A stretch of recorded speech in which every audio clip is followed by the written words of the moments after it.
બોટાદ જિલ્લામાં ભારે વરસાદના રેડ એલર્ટને પગલે ધારાસભ્ય ઉમેશ મકવાણા એક્શન મોડમાં આવ્યા। તેમણે મુખ્યમંત્રીના ઓએસડી તથા ગુજરાત રાજ્યના રાહત કમિશનર ગૌરાંગ મકવાણા સાથે ટેલિફોનિક વાતચીત કરી સંભવિત આપત્તિની સ્થિતિને પહોંચી વળવા બોટાદમાં એનડીઆરએફ અને એસડીઆરએફની ટીમ તૈનાત કરવાની માંગ કરી છે। ધારાસભ્ય જિલ્લા કલેક્ટર સાથે પણ સતત સંપર્કમાં રહી વરસાદની સ્થિતિ અને વહીવટી તંત્રની તૈયારીઓની માહિતી મેળવી નાગરિકોને બિનજરૂરી બહાર ન નીકળવા, નદી તળાવ અને પાણી ભરાયેલા વિસ્તારોમાં જવાનું ટાળવા તેમજ તંત્રની સૂચનાઓનું પાલન કરવા અપીલ કરી।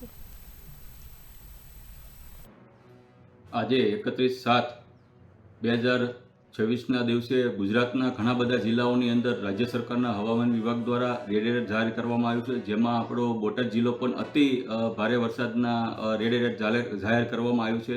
એટલે આ તકે બોટાદના ધારાસભ્ય તરીકે બોટાદની જનતાને એક અપીલ કરું છું કે ભાઈ કામ વગર તમે ઘરની બહાર નીકળતા નહીં। નીચાણવાળા જેટલા પણ આપણા વિસ્તારો છે, જેમ કે તુરખા રોડ છે, તળાવના જે ઓગણની પાસે જે ઝૂંપડપટ્ટી વિસ્તારમાં લોકો રહે છે, એનું હાલ અત્યારે અમે સ્થળાંતર ચાલુ કરી દીધું, પણ લોકોને સ્વયંભૂ આ વિસ્તાર છોડી દેવામાં આવે તેવી વિનંતી કરું છું કે આપણું કૃષ્ણસાગર જે તળાવ જે છે એ અત્યારે હાલ આપણે 70 થી 80% જેટલું ભરાયેલું છે। જો અતિ વરસાદ પડશે તો તળાવ ઓવરફ્લો થવાની શક્યતા છે, નીચાણવાળામાં પાણી આવવાની ખૂબ શક્યતા છે। સાથોસાથ જે ગોમા નદીના કાંઠે જે વિસ્તારમાં લોકો રહે છે અને ખામડા ડેમ પણ અત્યારે હાલ આપણે ઓવરફ્લો થઈ ગયો છે। એટલે કે જનતાને વિનંતી કરું છું કે ભાઈ જરૂર હોય તો જ ઘરની બહાર નીકળજો। 3 દિવસ સતત આગાહી છે અને સાથોસાથ હું પોતે અહીંયા બોટાદ સર્કિટ હાઉસ ખાતે મેં મારો એક કંટ્રોલ રૂમ ખોલી દીધો છે, જેનો નંબર છે 99989806 અને 9998989693। આ હું પોતે